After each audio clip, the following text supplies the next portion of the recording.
कि तुहानूं चर्चित है कि सिमरजीत सिंह बैंस MLA साहब के खिलाफ एक कंप्लेंट एक पीड़ित ने दी सी रेप के एलीगेशंस नाल। फिर देखो उन्हें कहा कि देखो मैडम मेरा नार्को एनालिसिस टेस्ट करा लो, लाई डिटेक्शन टेस्ट इन्हों का भी करा लो, जे मैं झूठी हाँ तो मैनू फड़ लो, मैनू अंदर कर दो। कहती ये तो फिल्मों में होता है। तुम इमेजिन देखो हाइट ऑफ इट।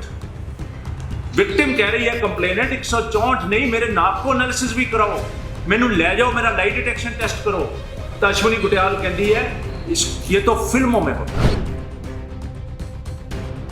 ਉਹਦੇ ਖਿਲਾਫ ਇੱਕ ਬੰਦਾ ਲਿਆ ਕੇ ਸਾਹਮਣੇ ਬਿਠਾ ਕੇ ਬੈਂਸ ਸਾਹਿਬ ਦੇ ਬੰਦੇ ਆਪ ਆਏ, ਬੈਂਸ ਸਾਹਿਬ ਦੇ ਰਿਸ਼ਤੇ ਆ ਕੇ ਇਸ ਔਰਤ ਨੂੰ ਗੰਦੀ ਮਾੜੀ ਪੂਅਰ ਕਰੈਕਟਰ, ਇਹ ਤਾਂ ਜੀ WhatsApp ਮੈਸੇਜ ਕਰਦੀ ਸੀ, ਗੰਦੇ ਮੈਸੇਜ ਕਰਦੀ ਸੀ, ਆਈ ਲਵ ਯੂ ਕਹਿੰਦੀ ਸੀ, ਜਿਹੜੇ ਕਿ ਸਾਰੇ ਝੂਠੇ।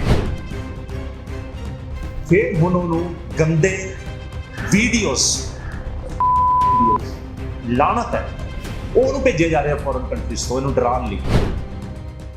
ਮੇਰੇ ਮੀਡੀਆ ਵਾਲੇ ਸਾਥੀਓ, ਅੱਜ ਤੁਹਾਨੂੰ ਇਸ ਕਾਨਫਰੰਸ 'ਚ ਇੱਕ ਬੇਬਸੀ ਦੇ ਆਲਮ ਦੇ ਵਿੱਚ ਬੁਲਾਇਆ। ਬੇਬਸੀ ਇਹ ਹੈ ਕਿ ਤੁਹਾਨੂੰ ਚਰਚਿਤ ਹੈ ਕਿ ਸਿਮਰਜੀਤ ਸਿੰਘ ਬੈਂਸ MLA ਸਾਹਿਬ ਦੇ ਖਿਲਾਫ ਇੱਕ ਕੰਪਲੇਂਟ ਇੱਕ ਪੀੜਿਤ ਨੇ ਦਿੱਤੀ ਸੀ ਰੇਪ ਦੇ ਐਲੀਗੇਸ਼ਨਸ ਨਾਲ। ਅਸੀਂ 10 ਦਿਨ ਉਹਨੂੰ ਵਾਚ ਕਰਦੇ ਰਹੇ। 10 ਦਿਨ ਦੇ ਬਾਅਦ ਜਦ ਪੜਤਾਂ ਖੋਲੀਆਂ, ਪਤਾ ਕੀਤਾ, ਕਮ ਸੇ ਕਮ ਮੈਂ ਕਨਵਿੰਸ ਹੋਇਆ ਕਿ ਉਹ ਸੱਚੀ ਹੈ। ਜਿਸ ਦਿਨ ਮੈਂ ਕਨਵਿੰਸ ਹੋਇਆ ਸੱਚੀ ਹੈ ਤਾਂ ਮੈਂ ਦੇਖਿਆ ਪੁਲਿਸ ਮਦਦ ਨਹੀਂ ਕਰ ਰਹੀ, ਮੈਂ ਖੁੱਲ੍ਹ ਕੇ ਉਹਦੇ ਹੱਕ 'ਚ ਬੋਲਣਾ ਸ਼ੁਰੂ ਕੀਤਾ। ਜਦ ਮੈਂ ਉਹਦੇ ਹੱਕ 'ਚ ਬੋਲਣਾ ਸ਼ੁਰੂ ਕੀਤਾ ਤਾਂ ਆਹਿਸਤਾ ਉਹ ਮੇਰੇ ਸੰਪਰਕ 'ਚ ਵੀ ਆਈ।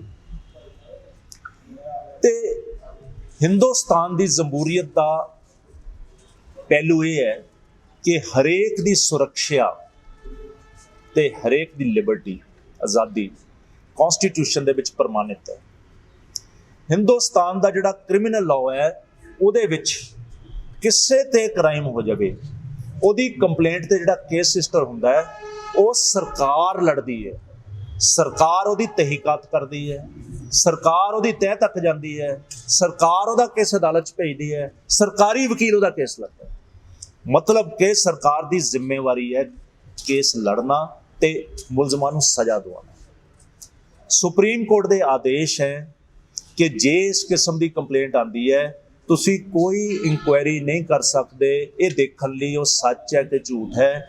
ਤੁਸੀਂ ਸਿਰਫ ਇਹ ਦੇਖਣਾ ਹੈ ਕਿ ਉਸ ਕੰਪਲੇਂਟ ਦੇ ਵਿੱਚ ਤੱਥ ਕੀ ਜੁਰਮ ਦੱਸਦਾ ਹੈ।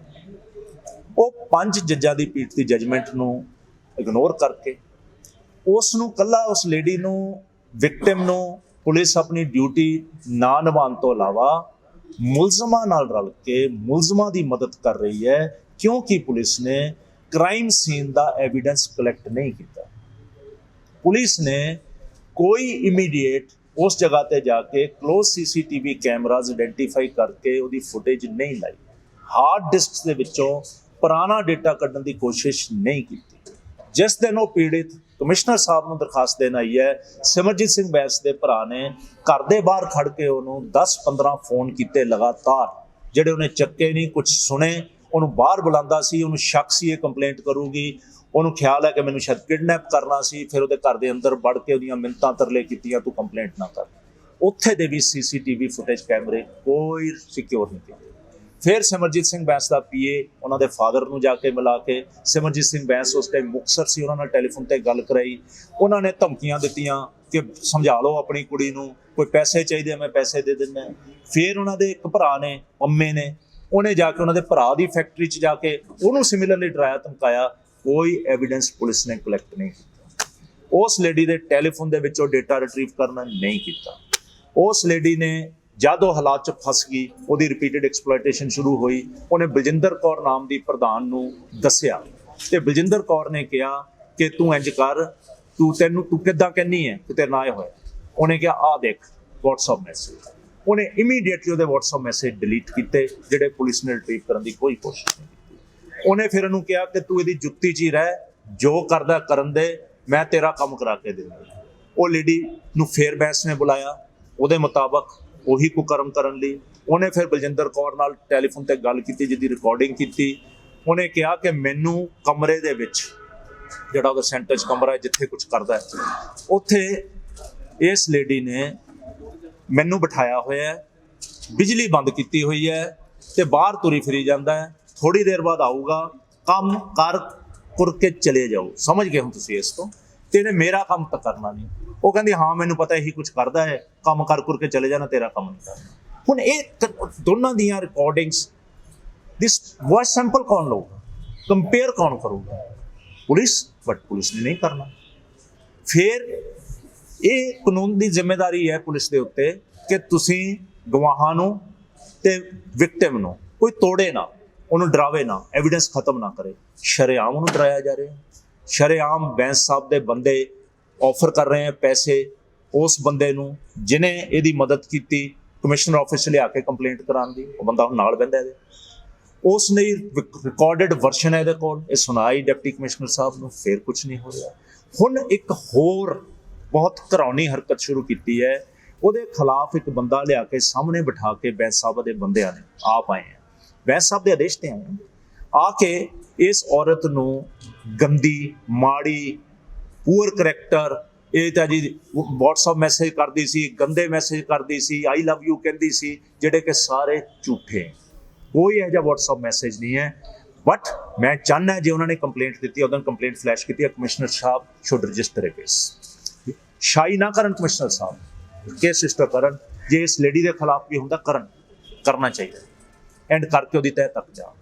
ਫਿਰ ਹੁਣ ਉਹਨੂੰ ਗੰਦੇ ਵੀਡੀਓਜ਼ ਲਾਣਤ ਹੈ, ਉਹਨੂੰ ਭੇਜੇ ਜਾ ਰਹੇ ਫੋਰਨ ਕੰਟਰੀਜ਼ ਤੋਂ ਇਹਨੂੰ ਡਰਾਉਣ ਲਈ।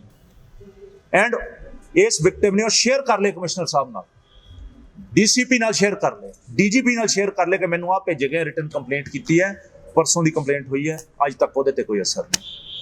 ਫਿਰ ਕੱਲ ਤੁਹਾਨੂੰ ਪਤਾ ਹੈ ਮੇਰੇ ਤੇ ਇਲਜ਼ਾਮ ਲਗਾਏ, ਹਾਸੇਹੀਨੋ ਇਲਜ਼ਾਮ ਹੈ। ਕੁਝੇ ਬੰਦੇ ਕੁਝੀਆਂ ਗੱਲਾਂ ਕਰਦੇ ਆ, ਮੈਂ ਉਹਦਾ ਜਵਾਬ ਵੀ ਦੇਣਾ ਨਹੀਂ ਚਾਹੁੰਦਾ, ਪਰ ਇਹਨਾਂ ਨੂੰ ਲੌਜੀਕਲ ਐਂਡ ਤੇ ਲੈ ਕੇ ਜਾਊਂਗਾ। ਮੈਂ ਮੰਡੇ ਇਹਨਾਂ ਤੇ ਡਿਫੇਮੇਸ਼ਨ ਦਾ ਫਾਈਲ ਕਰ ਰਿਹਾ, ਬੈਂਸ ਸਾਹਿਬ ਤੇ ਇਹਨਾਂ ਦੇ ਜਿੰਨੇ ਪਾਲੇ ਹੋਏ ਬੰਦੇ ਹੈ। ਸਭਿਆ ਸਮਾਜ ਇਸ ਤਰ੍ਹਾਂ ਨਹੀਂ ਚੱਲਦਾ। ਜੇ ਕੋਈ ਬੰਦਾ ਕਿਸੇ ਪੀੜਤ ਨਾਲ ਖੜਦਾ ਹੈ ਤਾਂ ਉਹਦੇ ਤੇ ਹਮਲਾ ਕਰੋਗੇ, ਇਹ ਸੋਚੋਗੇ ਕਿ ਲੋਕ ਸਾਰੇ ਡਰ ਕੇ ਚਲੇ ਜਾਣਗੇ। ਇਹਨਾਂ ਨੇ MLA ਜਗਰਾਉਂ ਮਾਨੂਕੇ, ਉਹਨਾਂ ਨੇ ਇਹਦੇ ਹੱਕ 'ਚ ਬੋਲੇ, ਉਹਨਾਂ ਤੇ ਵੀ ਇਸੇ ਬੰਦੇ ਤੋਂ ਪ੍ਰੈਸ ਕਾਨਫਰੰਸ ਕਰਾਈ ਸੀ, ਜਿਹੜਾ ਹੁਣ ਕਰਦਾ ਬੈਠ ਕੇ 6-7 ਬੰਦੇ ਹੁੰਦੇ ਆ, ਉਹਨਾਂ ਨੂੰ ਵੀ ਡਰਾਇਆ ਧਮਕਾਇਆ। ਐਵੇਂ ਮੈਂ ਬੇਨਤੀ ਕਰੂੰਗਾ ਮੈਡਮ ਨੂੰ, ਆਪਣੀ ਭੈਣ ਨੂੰ, ਮੇਰੇ ਤਾਂ ਛੋਟੀ ਭੈਣ ਆ ਉਹ, ਕਿ ਤੂੰ ਡਰ ਨਾ, ਅਸੈਂਬਲੀ 'ਚ ਚੱਕ ਨੇਸ਼ਨ। ਇਹ ਨਾ ਸਮਾਂ ਆ ਗਿਆ ਕਿ ਬੈਂਸਾਂ ਦੇ ਜਿੰਨੇ ਪੜਦੇ ਹੈ ਉਹ ਲਾ ਕੇ ਇਹਨਾਂ ਦੀ ਅਸਲੀ ਰੂਪ ਲੋਕਾਂ ਨੂੰ ਦਿਖਾਇਆ ਜਾਵੇ। ਹੁਣ ਮੈਨੂੰ ਡਰਾਉਣ ਲਈ ਮੈਨੂੰ ਇਹ ਕਿਹਾ ਹੈ ਕਿ ਮੈਂ ਵੈਪਨਸ ਯੂਜ਼ ਕਰਦੇ ਸੀ ਅਸੀਂ, ਪਰ ਅਸੀਂ ਜਦ ਦੇ ਬੈਂਸ ਸਾਹਿਬ ਨਾਲ ਜੁੜ ਗਏ ਸਮਾਜ ਸੇਵਾ 'ਚ, ਅਸੀਂ ਅਸਲੇ ਛੱਡਦੇ ਸੀ। ਕਲੇਮ ਕੀਤਾ ਕਿ ਅਸਲਾਧਾਰੀ ਟੈਰਰਿਸਟ ਹੈ, ਤੇ ਹੁਣ ਮੁੜ ਕੇ ਚੱਕਾਂਗੇ ਜਿਹੜਾ ਸਾਡੇ ਬੰਦੇ ਦੇ ਖਿਲਾਫ ਬੋਲੂਗਾ, ਪ੍ਰਧਾਨ ਦੇ ਖਿਲਾਫ, ਅਸੀਂ ਉਹਨੂੰ ਸੋਧਾਂਗੇ, ਉਹਨੂੰ ਸਬਕ ਸਿਖਾਵਾਂਗੇ। ਮਤਲਬ ਕਿ ਉਹ ਵੈਪਨ ਮੇਰੇ ਤੇ ਯੂਜ਼ ਕਰਾਂਗੇ।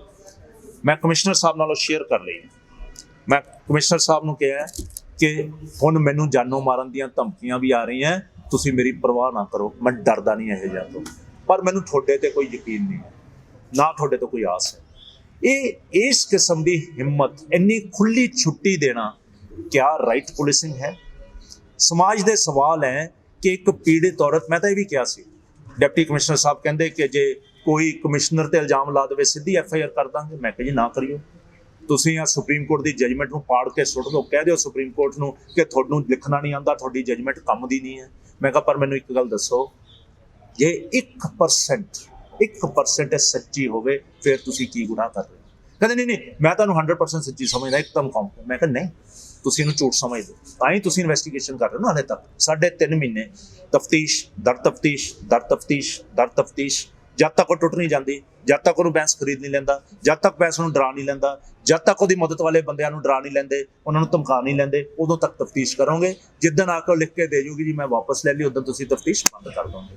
ਮੈਂ ਕਿਹਾ ਡਿਪਟੀ ਕਮਿਸ਼ਨਰ ਸਾਹਿਬ ਰਹਿਮ ਖਾਓ, ਜੇ ਵਿਕਟਿਮ 1% ਵੀ ਸੱਚੀ ਹੈ ਤਾਂ ਤੁਸੀਂ ਸ਼ੀਸ਼ੇ ਅੱਗੇ ਖੜ ਕੇ ਦੇਖੋ ਤੁਸੀਂ ਗੁਨਾਹ ਕਿੰਨਾ ਕਰ। ਇਹ ਮੇਰਾ ਕਹਿਣਾ ਬਣਦਾ ਸੀ, ਮੈਂ ਕਹਿ ਕੇ ਆਇਆ। ਤੇ ਮੈਂ ਇੱਕ ਅੰਦਰ ਇਨਸਾਨ ਦਾ ਦਿਲ ਰੱਖਦਾ। ਮੈਂ ਸਮਝਦਾ ਉਹ ਸਾਡੇ ਪੰਜਾਬ ਦੀ ਧੀ ਹੈ, ਪੰਜਾਬ ਦੀ ਭੈਣ ਹੈ, ਕੋਈ ਵੀ ਐਨੀ ਅਦਰ ਲੇਡੀ। ਤੇ ਮੇਰੇ ਤੇ ਜਿੰਨਾ ਕਿੱਚੜ ਸੁੱਟਣਾ ਬੈਂਸ ਸਾਹਿਬ ਸੁੱਟ ਲਓ, ਆਪਣੇ ਬੰਦਿਆਂ ਤੋਂ ਸੁਟਾ ਲਓ, ਜੋ ਝੂਠ ਬੁਲਾਣਾ ਬੁਲਾ ਲਓ, ਮੈਂ ਜਵਾਬ ਵੀ ਨਹੀਂ ਦੇਣਾ ਉਹਦਾ। ਮੇਨ ਗੱਲ ਜਿਹੜੀ ਕਰਨੀ ਪੁਲਿਸ ਇਲਜ਼ਾਮ ਲਾਉਣਾ ਕੀ ਪੁਲਿਸ ਸਰਕਾਰ ਦੀ ਸ਼ਾਇਦ ਗੱਲ ਕਰ ਰਹੀ ਹੈ, ਸਿੱਧਾ ਸਰਕਾਰ ਨੂੰ ਵੀ ਮੇਰੇ ਜਿਹੜਾ ਕਰ ਰਿਹਾ ਮੇਰੇ ਤਾਂ ਕਲੀਅਰ ਖਦਸ਼ੇ ਹੈ ਕਿ ਜਿਹੜੀ ਸਿਮਰਜੀਤ ਸਿੰਘ ਬੈਂਸ ਦੀ ਆਸ਼ੂ ਜੀ ਦੀ ਦੋਸਤੀ ਹੈ, ਇੱਕ ਉਹ ਵਜ੍ਹਾ ਹੈ। ਇੱਕ ਇਹਨਾਂ ਨੇ ਲੇਟੈਸਟ 4 ਦਿਨ ਪਹਿਲਾਂ ਕਿਹਾ ਕਿ ਮੈਂ ਅਲਾਇੰਸ ਕਰ ਰਹੇ ਹਾਂ। ਉਹਨੂੰ ਸਵਾਲ ਪੁੱਛਿਆ ਕਿ ਲੋਕੀ ਕਹਿੰਦੇ ਤੁਹਾਡੀ ਕਾਂਗਰਸ ਨਾਲ ਕੋਈ ਸਾਠ ਕਾਠ ਨਹੀਂ ਮਿਲਣ ਜਾ ਰਹੇ ਹੋ। ਕਹਿੰਦੇ ਮਿਲਣ ਨਹੀਂ ਜਾ ਰਿਹਾ, ਅਲਾਇੰਸ ਕਰ ਸਕਦੇ ਹੈ। ਪਾਰਟੀਆਂ ਜਦ ਦੇ ਗੱਲਾਂ ਰਲ ਜਾਂਦੀਆਂ, ਪ੍ਰਿੰਸੀਪਲ ਰਲ ਜਾਂਦੇ ਹੈ ਤਾਂ ਅਸੀਂ ਹੋ ਸਕਦੇ ਹਾਂ। ਇਹੀ ਹੋ ਰਿਹਾ। ਇਸੇ ਕਰਕੇ ਉਹ ਕਹਿ ਰਹੇ ਵੀ ਇਹ ਲੜਾਈ ਸਿਆਸੀ ਲੜਾਈ ਹੋ ਰਹੀ ਹੈ। ਆਬਵੀਅਸਲੀ ਇਹੀ ਹੋ ਰਿਹਾ ਐਂਡ ਮੈਂ ਸਮਝਦਾ ਕਿ ਕੈਪਟਨ ਸਾਹਿਬ ਇਨਸੂਲੇਟਡ, ਉਹਨਾਂ ਕੋਲ ਸਹੀ ਖਬਰ ਨਹੀਂ ਪਹੁੰਚਦੀ ਐਂਡ ਕੈਪਟਨ ਸਾਹਿਬ ਨੂੰ ਜਾਗਣਾ ਚਾਹੀਦਾ, ਇਸ਼ੂ ਆਪਣੇ ਹੱਥ 'ਚ ਲੈਣਾ ਚਾਹੀਦਾ। ਜੇ ਨਹੀਂ ਲੈਣਗੇ ਤਾਂ ਉਹ ਵੀ ਕਟਾਰੇ 'ਚ ਖੜੇ ਹੋਣਗੇ। ਸੰਦੀਪ ਕੈਂਸ ਨੇ ਜਿਹੜਾ ਲਾਸਟ ਉਹਨਾਂ ਆਪ ਹੀ ਕਿਹਾ, ਸੰਦੀਪ ਕੈਂਸ ਨੇ ਜਿਹੜਾ ਤੁਹਾਡੇ ਇਲਜ਼ਾਮ ਲਾਇਆ, ਉਹ ਕਹਿੰਦਾ ਜੀ ਮੈਂ ਨਹੀਂ ਲਾ ਰਿਹਾ, ਟੀਵੀ ਤਾਂ ਉਹਨਾਂ ਨੇ ਦਿਖਾਇਆ ਵੀ ਸਾਰਿਆਂ ਨੂੰ ਵੰਡਿਆ ਤੇ ਟਾਈਮਸ ਆਫ ਇੰਡੀਆ ਦੇ ਵਿੱਚ ਲਿਖਿਆ ਤੁਹਾਡਾ ਪਾਰਟਨਰ ਨਿੰਦਰ ਜੇਲ੍ਹ 'ਚ ਤੁਸੀਂ ਛੁੱਟ ਗਏ। ਉਹ ਕਹਿੰਦਾ ਜੀ ਮੈਂ ਨਹੀਂ ਲਾ ਰਿਹਾ, ਇਹ ਉਹ ਲਾ ਰਿਹਾ। ਟਾਈਮਸ ਆਫ ਇੰਡੀਆ ਦੇ ਸਾਨੂੰ ਸਾਰਿਆਂ ਨੂੰ ਵੰਡੇ ਉਹਦੇ ਬੱਚੇ, ਉਹਦੇ 'ਚ ਲਿਖਿਆ ਹੋਇਆ ਮੈਂ ਛੁੱਟ ਗਿਆ। ਉਹ ਕਹਿੰਦਾ ਵੀ ਉਹ ਤੁਸੀਂ ਪੜ੍ਹਿਆ ਟਾਈਮਸ ਆਫ ਇੰਡੀਆ? ਉਹਨੇ ਤਾਂ ਕਿਹਾ ਤੁਹਾਨੂੰ ਸੁਣਾਓ ਨਾ ਉਹਦੇ ਕਹਿਣ ਨਾਲ ਛੱਡ, ਤੁਸੀਂ ਪੜ੍ਹਿਆ ਟਾਈਮਸ ਆਫ ਇੰਡੀਆ? ਮੈਂ ਪੜ੍ਹ ਲਿਆ ਨਾ, ਪੜ੍ਹ ਲਓ, ਕੱਲ ਦੀ ਗੱਲ ਪੜ੍ਹ ਲਓ। ਮੇਰੇ ਖਿਲਾਫ ਕੀ ਲਿਖਿਆ ਦੱਸ ਦਿਓ। ਉਹਨੂੰ ਕੋਈ FIR ਦੀ ਕਾਪੀ ਲਿਆ ਕੇ ਰੱਖ ਦੇਵੇ। ਉਹਨੂੰ ਕੋਈ ਜਿਹੜੀ FIR ਦੀ ਕਾਪੀ ਹੈ ਨਾ ਮੇਰੇ ਖਿਲਾਫ ਇਲਜ਼ਾਮ ਲੱਗਾ, ਲਿਆ ਕੇ ਰੱਖ ਦੇਵੇ। ਪਤਾ ਲੱਗ ਗਿਆ ਨਾ ਟਾਈਮਸ ਆਫ ਇੰਡੀਆ। ਦੇਖੋ ਕਦੇ ਵੀ ਕਿਸੇ ਤੇ ਇਸ ਕਿਸਮ ਦੇ ਇਲਜ਼ਾਮ ਲਾਣੇ ਸੋਚ ਕੇ ਲਾਣੇ ਚਾਹੀਦੇ ਐਂਡ ਇਸ ਕਿਸਮ ਦੇ ਇਲਜ਼ਾਮ ਹੈ ਜਿਹੜੇ ਇਹ ਜੇ ਤੁਸੀਂ ਇਸ ਤਰ੍ਹਾਂ ਲਾਓਗੇ, ਮੂਰਖਾਨਾ ਢੰਗ ਨਾਲ ਲਾਓਗੇ, ਇਹਦਾ ਖਮਾਜਾ ਭੁਗਤਣਾ। ਉਹਨਾਂ ਨੇ ਤਾਂ ਇਹ ਵੀ ਕਿਹਾ ਕਿ ਮੈਂ ਇੱਕ ਵਕੀਲ ਦੀ ਘਰਵਾਲੀ ਨਾਲ ਨਜਾਇਜ਼ ਸੰਬੰਧ ਹੈ, ਮੇਰੇ ਉਹ ਕਚਹਿਰੀ ਛੱਡ ਕੇ ਚਲੇ ਗਿਆ, ਨਾਮ ਨਹੀਂ ਦੱਸਿਆ। ਦੇਖੋ ਇਸ ਕਿਸਮ ਦੀਆਂ ਗੱਲਾਂ ਕਹਿਣੀਆਂ, ਇਹ ਅਟੈਕ ਲਿਫਟ ਕੇ ਹੋਛੇ ਬੰਦਿਆਂ ਦੇ ਅਟੈਕ, ਇਹ ਹੋਛੀ ਸੋਚ ਦੀ ਪਰ ਰਿਜ਼ਲਟ ਹੈ। ਇਹਦਾ ਦਾ ਜਵਾਬ ਮਿਲ ਜੂ। ਮੈਂ ਤਾਂ ਜਵਾਬ ਦੇਣਾ ਨਹੀਂ ਚਾਹੁੰਦਾ। ਮੈਂ ਕਿਉਂ ਕਹਾਂ ਮੈਂ ਇਨੋਸੈਂਟ ਹਾਂ? Let him prove. ਉਹਨੂੰ ਕਹੋ ਕਿ ਮੈਂ ਇਲੈਕਸ਼ਨ ਲੜਨੇ ਆ, ਮੇਰੀ ਛਵੀ ਵੀ ਖਰਾਬ ਕਰੋ। ਇਹ ਦੋਨੇ ਕੰਪਲੇਂਟਾਂ ਨੂੰ ਖੋਲ ਕੇ ਮੇਰੇ ਤੇ ਕੰਪਲੇਂਟ ਦੇ ਤੇ ਮੈਂ ਜਿਹਨੂੰ ਵੀ ਦੇਣਗੇ ਮੈਂ ਉਹਨਾਂ ਮੇਰੇ ਤੇ ਪਰਚਾ ਰਜਿਸਟਰ ਕਰਕੇ ਇਨਕੁਆਇਰੀ ਕਰੋ। ਕੋਈ ਵੀ ਮੇਰੇ ਤੇ ਕੋਈ ਇਲਜ਼ਾਮ ਲਾਉਂਦੇ ਮੈਂ ਕਹਾਂ ਮੇਰੇ ਤੇ ਪਰਚਾ ਰਜਿਸਟਰ ਕਰੋ। ਬੈਂਸ ਸਾਹਿਬ ਕਹਿਣ, ਦੇਖੋ ਉਹ ਲੇਡੀ ਨੇ ਕੀ ਕਿਹਾ। ਉਹ ਲੇਡੀ ਕਹਿੰਦੀ ਮੇਰੇ 2 ਬੱਚੇ ਹੈ, ਮੈਂ ਦੋਨਾਂ ਦੇ ਸਿਰ ਤੇ ਹੱਥ ਰੱਖ ਕੇ ਕਹਿੰਦੀ ਆ ਦੋਨੇ ਮਰ ਜਾਣ ਜੇ ਮੈਂ ਝੂਠੀ ਹੋਵਾਂ। ਨਹੀਂ ਤਾਂ ਬੈਂਸ ਸਾਹਿਬ ਆਪਣੇ ਟੱਬਰ ਨੂੰ ਲੈ ਕੇ ਹਰਮੰਦਰ ਸਾਹਿਬ ਚੜ ਕੇ ਕਹਿ ਦੇਣ ਮੈਂ ਕੰਪਲੇਂਟ ਵਾਪਸ ਲੈ ਲੂੰ। Can you imagine this what she has stated? ਕਿਸ ਫਰਸਟ੍ਰੇਸ਼ਨ ਚੋਂ ਬੋਲੀ ਹੋਣੀ ਹੈ? ਕਦੇ ਅੰਦਾਜ਼ਾ ਲਗਾਇਆ ਇਸ ਗੱਲ ਦੇ? ਮੈਂ ਤੁਸੀਂ ਨਾਮ ਲਿਆ ਉਹਨਾਂ ਦਾ, ਮੈਂ ਉਹਨਾਂ ਦਾ ਨਾਮ ਨਹੀਂ ਲੈਣਾ ਚਾਹੁੰਦਾ। ਉਹਨਾਂ ਦੀ ਸਕੂਲਿੰਗ ਦੀ ਲੋੜ ਹੈ, ਉਹਨਾਂ ਨੂੰ ਸੱਭਿਆ ਹੋਣ ਦੀ ਲੋੜ ਹੈ। ਇਸ ਕਿਸਮ ਦੀਆਂ ਗੱਲਾਂ ਕਹਿਣੀਆਂ ਬਹੁਤ ਸੌਖੀਆਂ ਜਦ ਤੁਸੀਂ ਇਹਦੇ ਤੋਂ ਇਹ ਸਾਬਤ ਹੁੰਦਾ ਹੈ ਕਿ ਬੈਂਸ ਸਾਹਿਬ ਨੂੰ ਹੁਣ ਜਿਹੜੀ ਅਸੀਂ ਮਦਦ ਕਰ ਰਹੇ ਹਾਂ ਉਸ ਲੇਡੀ ਦੀ, ਉਹਦੀ ਤਕਲੀਫ ਹੋ ਰਹੀ ਹੈ, ਉਹਦੀ ਚੁਭਨ ਹੋ ਰਹੀ ਹੈ। ਐਂਡ ਮੈਂ ਤੁਹਾਨੂੰ ਇਹ ਗੱਲ ਦੱਸਾਂ, ਚੁਭਨ ਵਾਜਿਬ ਵੀ, ਬਿਕੋਜ਼ ਜੇ ਅਸੀਂ ਨਾ ਹੁੰਦੇ ਸ਼ਾਇਦ ਉਹ ਦਬ ਜਾਂਦੇ। ਮੈਨੂੰ ਕਹਿਣਾ ਮੈਂ ਬਿਠਾਇਆ, ਮੈਂ ਕਹਿੰਦਾ ਮੈਂ ਨਹੀਂ ਬਿਠਾਇਆ, ਪਰ ਬਿਠਾਉਣ 'ਚ ਗਲਤ ਵੀ ਕੀ ਹੈ?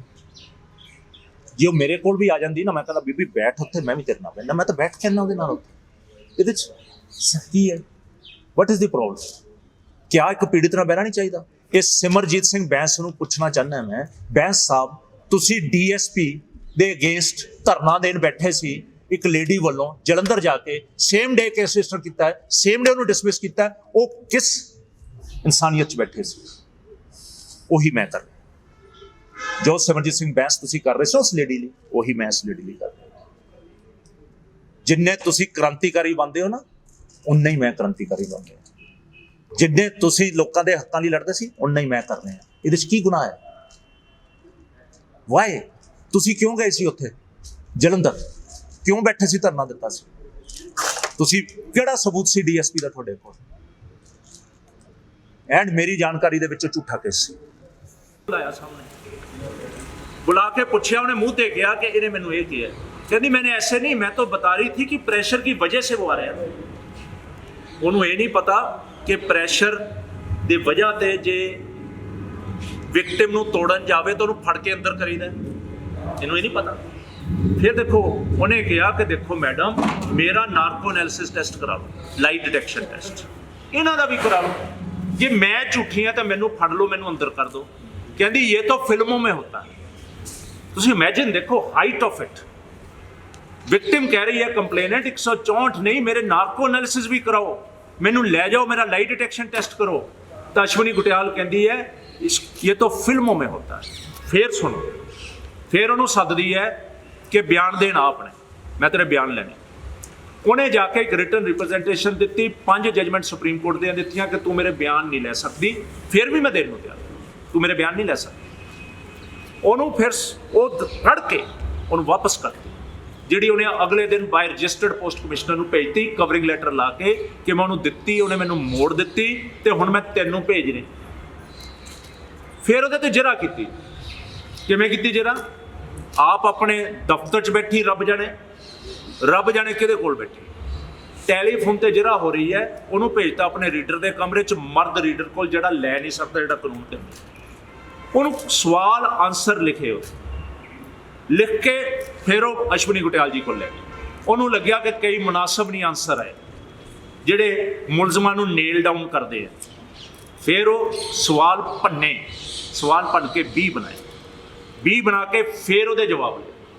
ਫਿਰ ਜਵਾਬ ਲੈ ਕੇ ਜਿਹੜਾ ਮਾਫਕ ਸੀ ਪਾਰਟ ਉਹ ਰੱਖਿਆ, ਜਿਹੜਾ ਲੱਗਿਆ ਨਹੀਂ ਲੈਣਾ ਉਹਨੂੰ ਬਾਹਰ ਕਰ। ਫਿਰ ਇਸ ਲੇਡੀ ਨੇ ਰਿਟਨ ਫੇਰ ਭੇਜਿਆ ਉਹਨੂੰ ਕਿ ਤੂੰ ਮੇਰੇ ਜਵਾਬ ਸਵਾਲ ਕੀਤੇ ਕਰ ਨਹੀਂ ਸੀ ਸਕਦੀ, ਮੈਂ ਜਵਾਬ ਦੇ ਆਈ ਹੈ ਤੇ ਤੂੰ ਮੇਰੇ ਸਵਾਲਾਂ ਦੇ ਸਹੀ ਆਨਸਰ ਨਹੀਂ ਲਿਖੇ। ਉਹਦਾ ਇੱਕ ਉਦਾਹਰਣ ਮੈਂ ਦਿੰਨੀ ਹਾਂ। ਉਹ ਉਦਾਹਰਣ ਇਹਨੇ ਇਹ ਦਿੱਤਾ ਕਿ ਮੈਨੂੰ ਪੁੱਛਿਆ ਗਿਆ ਕਿ ਜਿਹੜੇ ਕਮਰੇ ਵਿੱਚ ਤੇਰਾ ਰੇਪ ਕੀਤਾ ਉਹ ਕਿੱਥੇ ਹੈ ਤੇ ਉਹਦੇ 'ਚ ਕੀ ਪਿਆ। ਕਹਿੰਦੀ ਮੈਂ ਜਵਾਬ ਦਿੱਤਾ ਉਹਦੇ 'ਚ ਕਿ ਉਹਦੇ ਇੱਕ ਪਾਸੇ ਦੇ ਭਰਾ ਦਾ ਦਫ਼ਤਰ ਹੈ, ਇੱਕ ਪਾਸੇ ਇਹਦਾ ਸੈਂਟਰ 'ਚ ਕੈਬਿਨ ਹੈ ਜਿਹਨੂੰ ਸ਼ੀਸ਼ੇ ਲੱਗੇ ਹੋਏ ਆ ਤੇ ਅੰਦਰ ਨਜ਼ਰ ਨਹੀਂ ਆਉਂਦਾ, ਕਾਲੇ ਆ, ਪਰਦੇ ਲੱਗੇ। ਉਸ ਕਮਰੇ ਦਾ ਪਿੱਛੋਂ ਇਹਨਾਂ ਦੇ ਘਰ 'ਚੋਂ ਇੱਕ ਚੋਰ ਦਰਵਾਜ਼ਾ ਤੇ ਜਦ ਇਸ ਤਰ੍ਹਾਂ ਨੂੰ ਵਿਕਟਿਮ ਨੂੰ ਕਰਦਾ, ਉਹਨੂੰ ਅੱਗਿਓਂ ਬਿਠਾ ਦਿੰਦਾ ਤੇ ਆਪ ਪਿਛਲੇ ਦਰਵਾਜ਼ੇ 'ਚੋਂ ਆਉਂਦਾ ਤੇ ਉਸ ਕਮਰੇ ਦੇ ਵਿੱਚ ਕੁਰਸੀ ਪਈ ਹੈ ਜੀ, ਸੋਫਾ ਪਿਆ, ਇੱਕ ਭਗਤ ਸਿੰਘ ਦਾ ਬੁੱਤ ਪਿਆ। ਕੁਰਸੀ, ਸੋਫਾ, ਬੁੱਤ ਵਾਲੀ ਗੱਲ ਵਿੱਚੋਂ ਉਡਾ ਦਿੱਤੀ। ਜਿਹੜਾ ਪਿਛਲੇ ਚੋਰ ਦਰਵਾਜ਼ੇ 'ਚੋਂ ਆਉਂਦਾ ਹੈ ਕਰਦਾ ਉਹ ਵੀ ਉਡਾ ਦਿੱਤਾ। ਇਹ ਲਿਖਿਆ ਕਿ 2 ਕਮਰਿਆਂ ਦੇ ਗੱਬੇ ਇੱਕ ਕਮਰਾ ਜਿਹਦਾ ਪਿੱਛੇ ਵੀ ਇੱਕ ਦਰਵਾਜ਼ਾ, ਸਿਰਫ ਇੰਨਾ ਲਿਖਿਆ। ਇਹ ਅਸ਼ਵਨੀ ਗੁਟਿਆਲ ਨੂੰ ਕੀ ਇੰਟਰਸਟ ਹੈ ਇਹਦੇ ਤੋਂ? ਮੈਂ ਡੀਜੀਪੀ ਪੁਲਿਸ ਨੂੰ ਮਿਲ ਕੇ ਆਇਆ 3 ਦਿਨ ਪਹਿਲਾਂ। ਮੈਂ ਡੀਜੀਪੀ ਸਾਹਿਬ ਨੂੰ ਦੱਸੇ ਹਾਲਾਤ ਕਿ ਤੁਹਾਡੀ ਪੁਲਿਸ ਦੇ ਆਹ ਹਾਲਾਤ ਹੈ। ਇਹ ਪੋਲੀਟੀਕਲ ਪ੍ਰੈਸ਼ਰ ਦੇ ਤਹਿਤ ਆਪਣਾ ਦਾਇਤਵ ਭੁੱਲ ਗਏ, ਆਪਣੀ ਡਿਊਟੀ ਭੁੱਲ ਗਏ, ਆਪਣੀ ਜ਼ਿੰਮੇਵਾਰੀ ਭੁੱਲ ਗਏ। ਪੁੱਛਣਾ ਵੀ ਜੇ ਸੁਪਰੀਮ ਕੋਰਟ ਦੀ ਰੂਲਿੰਗ ਹੈ ਵੀ ਤੁਸੀਂ ਇਹ ਡਿਲੇ ਕਿਉਂ ਕਰਦੇ ਪਏ? ਮੈਂ ਤੁਹਾਨੂੰ ਜਜਮੈਂਟ ਦੀ ਨੋਟਸ ਭੇਜ ਦੇਣਾ। ਸੀਪੀ ਸਾਹਿਬ ਕੋਈ ਬਿਆਨ ਤਾਂ ਦੇਣ। Why being delayed? ਉਹਨੇ ਲਿਖਿਆ ਕਿ ਤੁਸੀਂ ਕੰਪਲੇਨੈਂਟ ਦੀ ਬਿਆਨਾਂ ਨੂੰ ਝੂਠ ਸੱਚ ਬਾਰੇ ਤੋਲ ਹੀ ਨਹੀਂ ਕਰ ਸਕਦੇ। ਤੁਸੀਂ ਇਹ ਦੇਖਣਾ ਇਹਦੇ ਚੋਂ ਕ੍ਰਾਈਮ ਕੀ ਬਣਦਾ, ਦੈਟਸ ਆਲ। ਜੋ ਬਣਦਾ ਉਹ ਰਜਿਸਟਰ ਕਰ ਦਿਓ, ਫਿਰ ਇਨਵੈਸਟੀਗੇਸ਼ਨ 'ਚ ਲੈ ਕੇ ਆਓ, ਝੂਠਾ ਸੱਚਾ ਜੋ ਮਰਜ਼ੀ। ਪੁਲਿਸ ਫਾਈਨਲ ਰਿਪੋਰਟ ਦੇਵੇ, ਕਵੇ ਕਿ ਮੁਲਜ਼ਮ ਹੈ ਜਿਹੜੇ ਇਹ ਸਾਡੇ ਦੋਸ਼ੀ ਪਾਏ ਗਏ ਜਾਂ ਕਹਿਣੋ ਦੋਸ਼ੀ ਨਹੀਂ ਪਾਏ ਗਏ, ਕੰਪਲੇਂਟ ਝੂਠੀ ਹੈ। ਅਖਤਿਆਰ ਹੈ ਪੁਲਿਸ ਕੋਲ, ਫਿਰ ਕੋਰਟ ਕੋਲ ਅਖਤਿਆਰ ਹੈ ਕਿ ਪੁਲਿਸ ਦੀ ਇਨਵੈਸਟੀਗੇਸ਼ਨ ਐਗਰੀ ਕਰੇ ਨਾ ਐਗਰੀ ਕਰੇ। ਬਟ ਇਨਵੈਸਟੀਗੇਸ਼ਨ ਹੀ ਨਾ ਹੋਵੇ, FIR ਹੀ ਨਾ ਹੋਵੇ, ਇਹ ਪ੍ਰਿਮਿਟਿਵ ਲਾਅ ਹੋ ਗਿਆ। ਇਹ ਤਾਂ ਔਰੰਗਜ਼ੇਬ ਦੇ ਸਮੇਂ 'ਚ ਸ਼ਾਇਦ ਹੁੰਦਾ ਹੋਵੇ, ਪਾਕਿਸਤਾਨ 'ਚ ਨਹੀਂ ਹੁੰਦਾ। ਜਿਹੜੀਆਂ ਡਿਕਟੋਰੀਅਲ ਕੰਟਰੀਜ਼ ਹੈ, ਡਿਕਟੇਟਰ ਬੈਠੇ, ਉੱਥੇ ਨਹੀਂ ਹੁੰਦਾ ਇਹ ਕੁਝ। ਤੇ ਸਾਡੇ ਪੰਜਾਬ 'ਚ ਹੋਵੇ, ਸਾਡੇ ਹਿੰਦੁਸਤਾਨ 'ਚ ਹੋਵੇ, ਸੰਵਿਧਾਨ ਦੀਆਂ ਧੱਜੀਆਂ ਉਡਾਈਆਂ ਜਾਣ। ਵੀ ਜਿਹੜਾ ਸੱਚ ਬੋਲਦਾ ਨਾ ਉਹਨੂੰ ਭੁਗਤਣਾ ਪੈਂਦਾ। ਇਹ ਸੰਸਾਰ ਦਾ ਇੱਕ ਨਿਯਮ ਹੈ। ਅੱਜ ਢਾਂਡਾ ਸਾਹਿਬ ਨੂੰ ਧਮਕੀਆਂ ਆਈਆਂ। ਇਸ ਤੋਂ ਪਹਿਲਾਂ ਮੈਂ ਸਿਮਰਜੀਤ ਸਿੰਘ ਬੈਂਸ ਦਾ ਘਰ ਘੇਰਿਆ ਸੀ ਇਸੇ ਮਾਮਲੇ ਤੇ। ਉਦੋਂ ਮੈਨੂੰ ਧਮਕੀਆਂ ਆਈਆਂ ਸੀ ਕਿ ਮੈਂ ਉਹ ਵੀ ਕੰਪਲੇਂਟ ਦਰਜ ਕਰਾ ਦਿੱਤੀ ਹੋਈ ADC ਭਗਵੰਤ ਸਾਹਿਬ ਕੋਲ ਚੱਲ ਰਹੀ ਹੈ। ਪਰ ਜੇ ਸਿਮਰਜੀਤ ਸਿੰਘ ਬੈਂਸ ਸੋਚਦਾ ਹੋਵੇ ਕਿ ਸਾਨੂੰ ਡਰਾ ਕੇ ਧਮਕਾ ਕੇ ਪਿੱਛੇ ਕਰ ਦਿੱਤਾ ਜਾਊਗਾ ਤੇ ਉਹਦਾ ਭੁਲੇਖਾ ਬੜਾ ਵੱਡਾ। ਅਸੀਂ ਉਸ ਬੀਬੀ ਦੇ ਨਾਲ, ਕਿਉਂਕਿ ਉਹ ਮਜਬੂਰ ਬੀਬੀ ਹੈ, ਇੱਕ ਮਾਂ ਦੇ ਰੂਪ 'ਚ ਜਦੋਂ ਇੱਕ ਸ਼ਬਦ ਕਹਿਣੇ ਕਿ ਮੇਰੇ ਬੱਚੇ ਮਰ ਜਾਣ ਜੇ ਮੈਂ ਝੂਠ ਬੋਲਦੀ ਹੋਵਾਂ, ਤੇ ਸਿਮਰਜੀਤ ਸਿੰਘ ਬੈਂਸ ਦਰਬਾਰ ਸਾਹਿਬ ਜਾ ਕੇ ਸਹੁੰ ਚੱਕੇ ਤੇ ਉਦੋਂ ਸ਼ਰਮ ਨਹੀਂ ਆਈ। ਉਦੋਂ ਉਹਦਾ ਗੱਲ ਦਾ ਜਵਾਬ ਦਿੰਦਾ ਜਿਹੜਾ ਗੱਲ ਤੇ ਲਾਈਵ ਹੋਣ ਵਾਲਾ ਬੰਦਾ। ਅੱਜ ਆਪਣੇ ਕੁਝ ਇਹੋ ਜਿਹੇ ਅਨਸਰ ਜਿਹੜੇ ਜਿਨ੍ਹਾਂ ਦੀ ਬੋਲੀ ਤੋਂ ਗੁੰਡਾ ਤੰਤਰ ਦੇ ਅਨਸਰ ਸਾਫ਼ ਝਲਕਦੇ ਆ। ਮੈਂ ਪੁੱਛਣਾ ਚਾਹੁੰਦਾ ਸਿਮਰਜੀਤ ਸਿੰਘ ਬੈਂਸ ਦੀ ਅੱਜ ਬੋਲਤੀ ਬੰਦ ਕਿਉਂ ਹੈ? ਅੱਜ ਪ੍ਰੈਸ ਦੇ ਵਿੱਚ ਆ ਗਿਆ, ਆਪ ਕਿਉਂ ਨਹੀਂ ਬੋਲਦਾ?